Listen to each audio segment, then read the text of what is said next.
Hello friends, welcome back to trading with peace and I hope you guys are trading with peace. और आज की इस video में हम बात करेंगे चेन्नई पेट्रोलियम कॉरपोरेशन लिमिटेड को लेके। तो अभी मैं चार्ट्स देख रहा था अपने, और उसमें मुझे लगा कि इसमें कुछ चीज़ें आपके साथ शेयर करनी चाहिए, क्योंकि बहुत अच्छा वॉल्यूम आया है, बहुत अच्छे कैंडलस्टिक पैटर्न बनाता हुआ शेयर ऊपर की तरफ निकल रहा है। और अगर मैं आपको इसके एक दिन का रिटर्न बताऊँ, यानी 29 अप्रैल को 25 रुपये 40 पैसे के ऊपर क्लोजिंग दी है। Almost 10% of increase in a single day. 5 दिन में 17% का रिटर्न, एक महीने में ऑलरेडी 114% का रिटर्न, और पिछले 6 महीने में 125% का रिटर्न। ये चीज़ें इसलिए बताई हैं क्योंकि आप यहाँ देखो, अगर हम यहीं पे न्यूज़ सेक्शन में करते हैं तो यहाँ पे ये एक पता नहीं किसी ने ये न्यूज़ पोस्ट की थी कि Chennai petroleum earnings have declined over 5 years contributing to share holders 54% loss. और आप, अगर मैं आपको वीक वाली कैंडल स्टिक दिखाऊँ तो जहाँ पे ये खबर आई होगी वहीं से स्टॉक में तेज़ी आ गई है।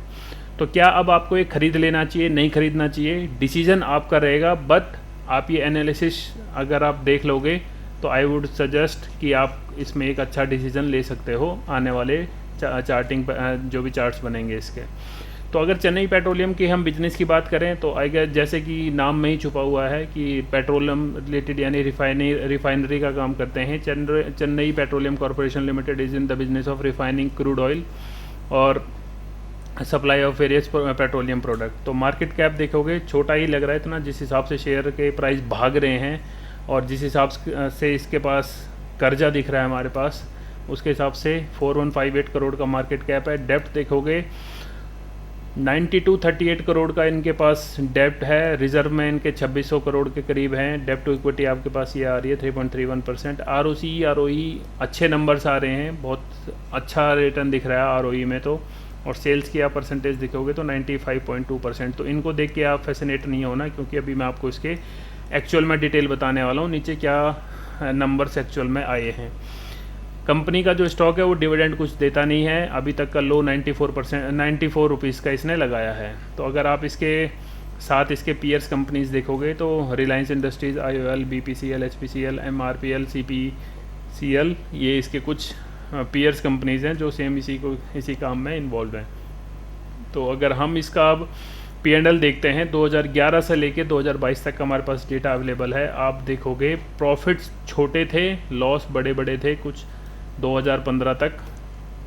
2016 से कुछ बुक्स में करेक्शन आई, बट 2020 में -2078 करोड़ का इनका लॉस था। और मार्च 2021 और 22 में आप देखोगे एकदम अच्छे प्रॉफिट इसने पोस्ट किए हैं अपनी बुक्स में। अब बात आ जाती है इसके प्रमोटर्स की होल्डिंग कितनी है कंपनी में, 67.29, जो कि 2019 से सेम है इनके पास प्रमोटर्स की होल्डिंग। बाकी FIIs DIIs का इसमें ठीक ठाक स्टेक है। तो अब आते हैं इसके चार्टिंग पैटर्न पे कि चार्ट क्या बोल रहा है। ये जो मैंने आपके सामने चार्ट दिखाया है वीक का है। अगर मैं आपको इसका 30 मिनट या 15 मिनट का ही चार्ट देखेंगे तो कई दिनों से एकदम ऊपर की तरफ ही भाग रहा है स्टॉक। और सीधा आ जाते हैं इसको मंथली टाइम फ्रेम पे, क्योंकि हम एनालाइज कर रहे हैं एक लंबे टाइम फ्रेम के लिए, तो इसलिए हमें मंथली टाइम फ्रेम पे ही देखना चाहिए कि क्या चार्ट कहता है।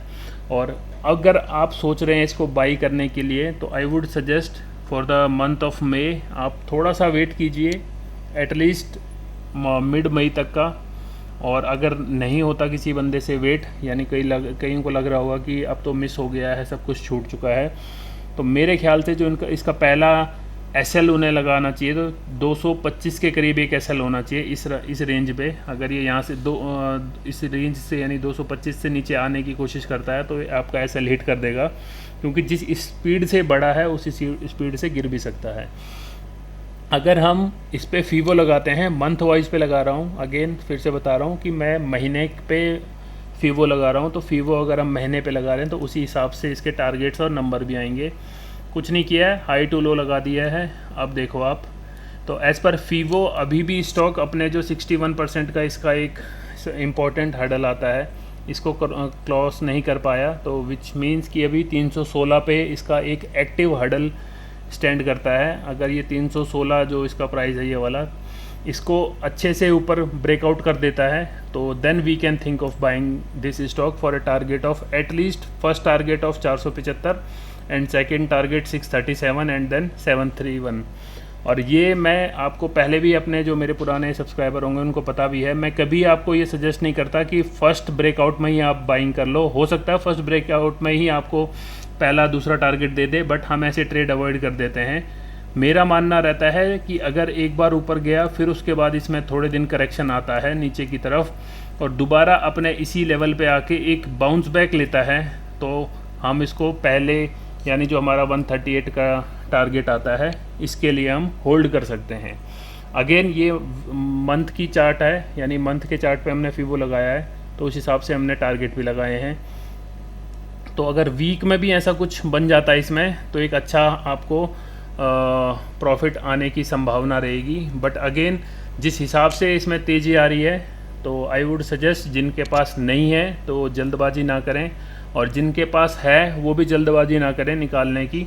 दे should at least wait for a target. जब ऐसी रैली आती है स्टॉक्स में तो इतनी जल्दी मेरे ख्याल से डाउन ट्रेंड नहीं आएगा, क्योंकि हमारे पास इसके पुराने नंबर्स भी हैं, यानी जब इसने पुराने कभी भागा था शेयर तो आप लोग देखोगे कि पुराना हाई भी लगा चुका है 472 का, और वो भी 2017 में भी लगा है और इससे पहले भी लगा है। तो अगर इस बार यहाँ से ऊपर निकलने की कोशिश करेगा तो definitely it will break this resistance, क्योंकि ये पहले भी एक बार टेस्ट हो चुका है। तो थोड़ा सा इस बार मेरे ख्याल से होल्ड करेगा यहाँ पे और उसके बाद फिर ब्रेकआउट कर सकता है, अगेन कर सकता है। I am not sure. अगर हम श्योर होते तो अभी तक सब कुछ पैसा लगा चुके होते इसमें।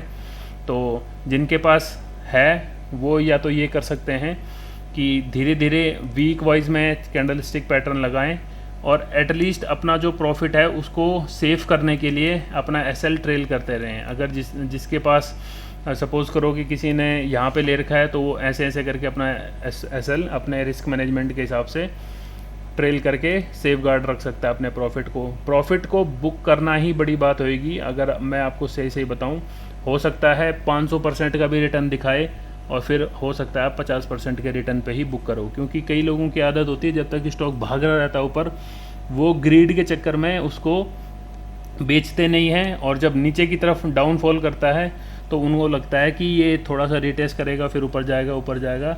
जहां आपको लगे, अभी आपको मैं बता भी देता हूं, मैं जैसे ही मैं सीधा आ जाता हूं वीक पे, तो अगर हम वीक पे बात करें तो अभी इसने अपर ट्रेंड स्टार्ट कर दिया है, यानी इसका जो ट्रेंड है वो पॉजिटिव हो चुका है, ऊपर की तरफ जाने लग गया है।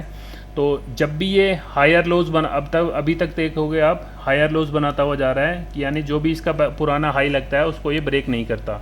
तो इसी मैनर में आप लोग जब नीचे की तरफ डाउन ट्रेंड आने की कोशिश होती है तो ऐसे लोअर हाइज़ को आप पकड़ें, और जैसे ही आपको लगे कि स्टॉक लोअर हाइज़ लगाने लग गया है तो you can start booking your profit. तो यही इसमें एक एनालिसिस थी जो मैंने आपको फंडामेंटल बताया। बिजनेस आई गेस आप सबको पता भी होगा कि बिजनेस क्या है कंपनी का, और जो चार्ट हमें बता रहा है, चार्ट ने टारगेट भी मैंने आपको बता दिए हैं कि क्या as per chart as per फीवो क्या टारगेट आ सकते हैं अगर सब कुछ सही से चलता है। तो आई गेस आपने वीडियो यहाँ तक देख ली है। थैंक यू सो मच, मिलते हैं नेक्स्ट वीडियो में। Till then trade with piece.